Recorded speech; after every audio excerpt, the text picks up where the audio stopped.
and hit the like button for me as well. Again, the more you like it, the more you share it, the more people find it, the more people we can help, and that's what it's really all about at the end of the day. So let's talk a little bit about moms. Let's talk a little bit about the nutrition that's required during a traditional or typical pregnancy. So one of the things that we're always concerned about with women who are pregnant is their nutritional status, and there are a few things that have been really well studied that can lead to deficiencies, nutritional deficiencies that can actually lead to big problems in the pregnancy itself. In essence, how the baby forms and how the baby matures in the womb, in utero, and then also when the baby's born, some nutrients that can affect children. So number one nutrient deficiency, most commonly discussed, and even the OB-GYNs will discuss this one, is folate. Now, I want to be real clear. Folate is not the same thing as folic acid, and what a lot of prenatal vitamins contain, these over-the-counter or prescriptive prenatals contain folic acid, which is synthetic folate, which actually increases your risk of cancer. So if you've been prescribed a prenatal with folic acid, I would caution you, because that particular type of synthetic B vitamin is not going to do you any favors. Now, folate deficiency during pregnancy can increase the risk of something called a neural tube defect. This is a defect in the formation of something called the neural tube and the neural crust in babies. So babies can be born with diseases like a spina bifida, which some of them are very mild and there's not much of a risk or an issue in their health, but some of them can be quite severe and cause evisceration of neural tissue out of the spinal cord. And that, of course, that can be a dangerous scenario and create a lot of problems. So having adequate folate in the diet is very important for pregnant women to help the baby mature appropriately. And it's important that it isn't folic acid that you're supplementing with. And remember, one of the other reasons why we want to avoid grains is that all the grains today, it's by law, they have to be fortified with folic acid. Again, increasing the risk of cancer. It was that fortification law was designed to reduce neural tube defects, but again, folic acid is not the best form of folate or that particular vitamin to use. So keep that in mind. We want folate, and folate in the diet is found in dark green leafy vegetables. It's one of the best sources. Now, if you like liver or if you like organ meat, that's another really great source if you eat that. A lot of women are not going to eat liver, but dark green leafy vegetables are a great source of folate. Now, some people have what's called a genetic mutation, or a SNP, SNP. SNP stands for single nucleotide polymorphism. It's just a fancy way of saying there's a genetic mutation. There's a particular gene called the MTHFR gene. That stands for methyl tetrahydrofolate reductase. And it's a gene, and you've heard me talk about it maybe before, but it's a gene that you have to have folate to help this gene be activated. So people that are folate deficient or have folate deficiencies, or that have these genetic mutations that put them at risk for folate deficiencies, are more susceptible to giving birth. Women are more susceptible to giving birth to babies with neural tube defects if they have the mutation in that gene. Now, all you have to do if you really want to know what your risk is ask your doc to run an MTHFR genetic test. And there are a couple of different mutations. There's an A to C and a C to T mutation that can be found in some people. And if you have that, you're really a much bigger candidate for actual supplementation versus just eating folate in the diet. So in those particular situations, I highly recommend that pregnant women take a methylated version of folate. I actually have something called 5-MTHF, which is 5-methyl tetrahydrofolate. It's a methylated version of folate that if you have the genetic mutation, it will bypass that genetic mutation and it will help you get the folate that you need so that your baby can develop appropriately. And if you're taking a multivitamin or a prenatal vitamin, make sure, don't look for one with folic acid in it, look for one with methyl folate in it, or 5-MTHF. It's a particular type of folate that you want to make sure that you're getting, and not the folic acid version. So folate is probably the most well-studied, one of the most commonly talked about nutritional deficiencies of pregnancy. But I want to go back in time even further, because probably one of the more prominent deficiencies that I see is zinc. Zinc deficiency during pregnancy can lead to a lot of different kinds of problems. One of the problems is with a maturation of the baby's brain and skull. So we'll have babies that are born with lower IQs, smaller brains, smaller head circumferences.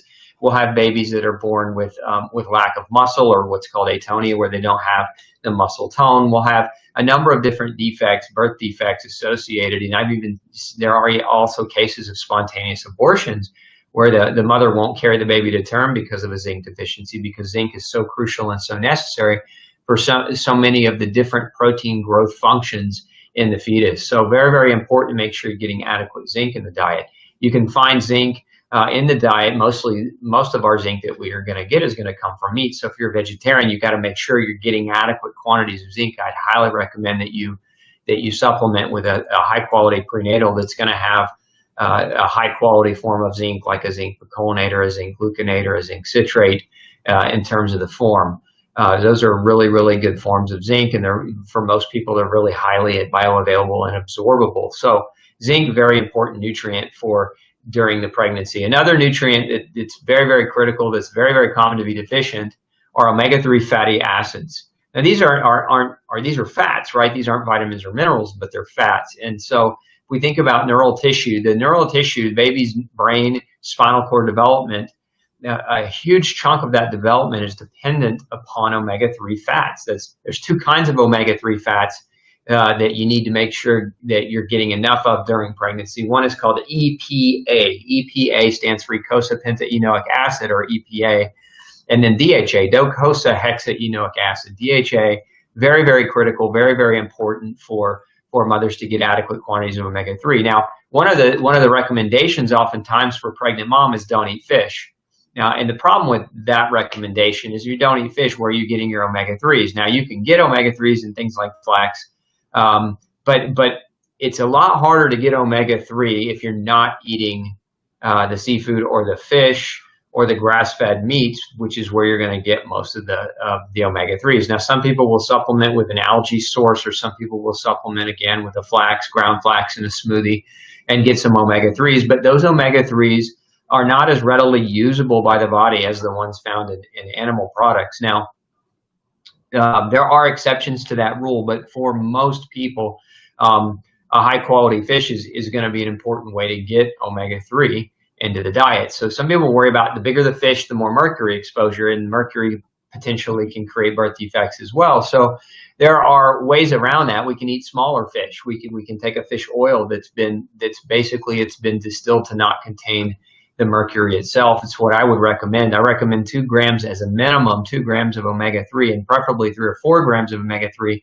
for most women during their pregnancy, so that they make sure that the fetal brain and neural tissue development occurs appropriately. Very, very critical, very, very important. So omega-3s.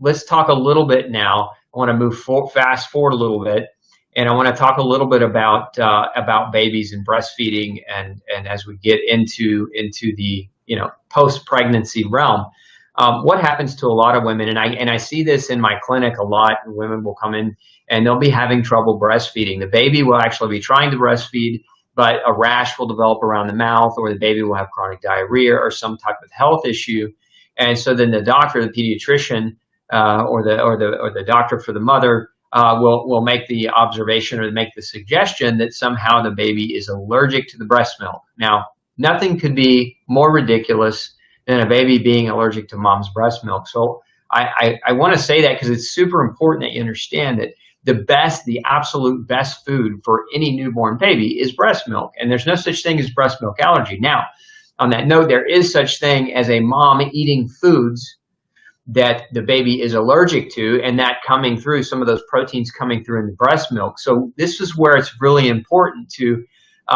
don't assume allergy to breast milk, assume allergy to food in mom's diet. And then as mom, you got to go back, and it's very smart to kind of be observant as to what you're eating and how that's going to affect your baby. So some babies will develop colic after breastfeeding. So, the fussiness and the chronic burping and the chronic gas.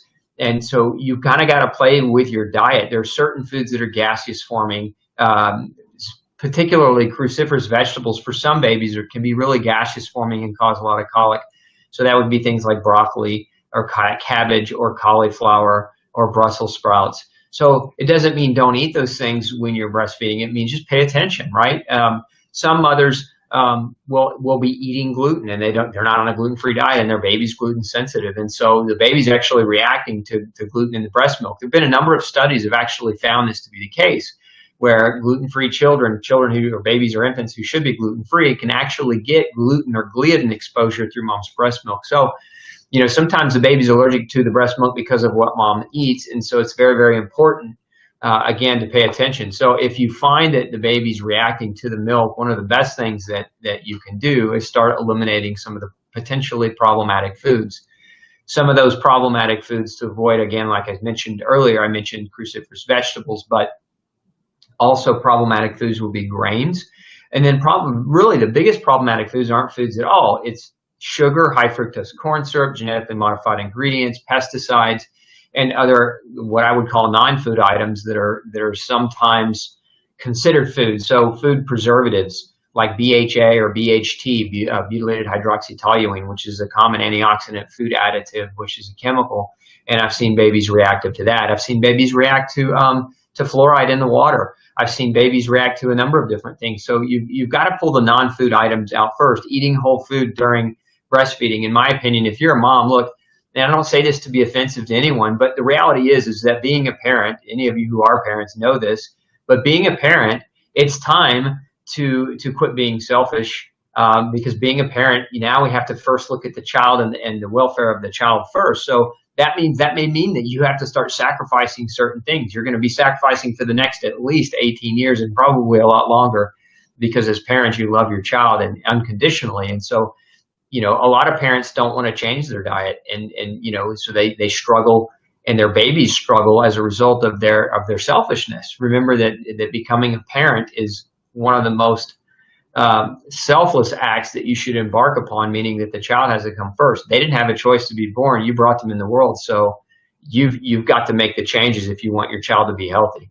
And I've seen some very, very, very sick babies over my time because some parents would refuse to follow sound and prudent advice in changing their diet. So they just continue to allow their child to be sick. So going back to, again, I'm going to get off the wagon on that, but going back to, you're a parent now, and it's time to eat healthy, and it's time to raise that baby in a healthy environment and teach that baby how to eat healthy as that baby becomes more and more cognitive. But you've got to start with yourself. And so as you're breastfeeding, the first choice is that you want to make the choice to breastfeed.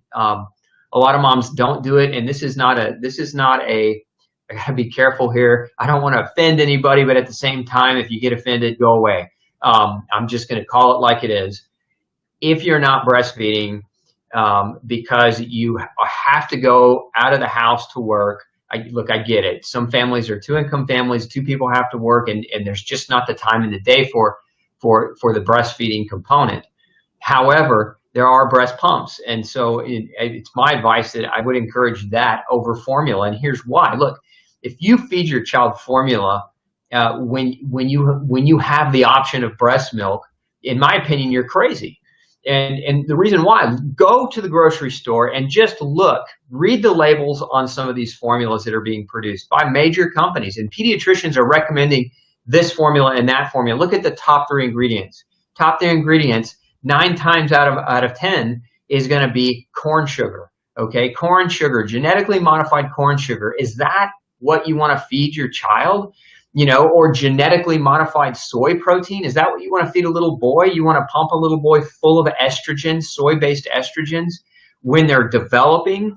You're going to create a lot of problems with a lot of these different baby formulas. Remember, baby formulas are made super cheap. They're made with the minimal quantity of vitamins. The vitamins and the minerals that are put in them are usually not very bioavailable.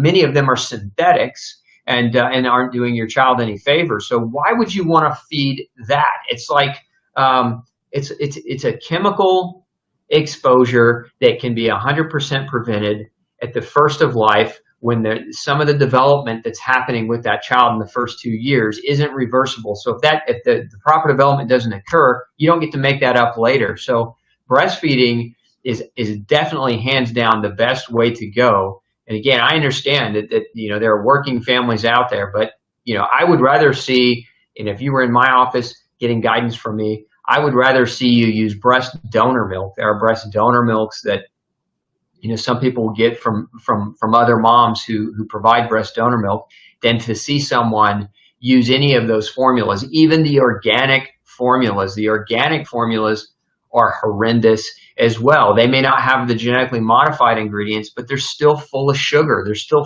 full of heat processed whey protein, which is one of the most common allergenic substances that we can give a newborn. So you're always best off with breast milk. Now, I'm going to plug the Weston Price Foundation here too, because if you can't do breastfeeding and you can't do breast pumping, maybe you don't produce milk. Maybe that's the problem. Okay, what can you do if you don't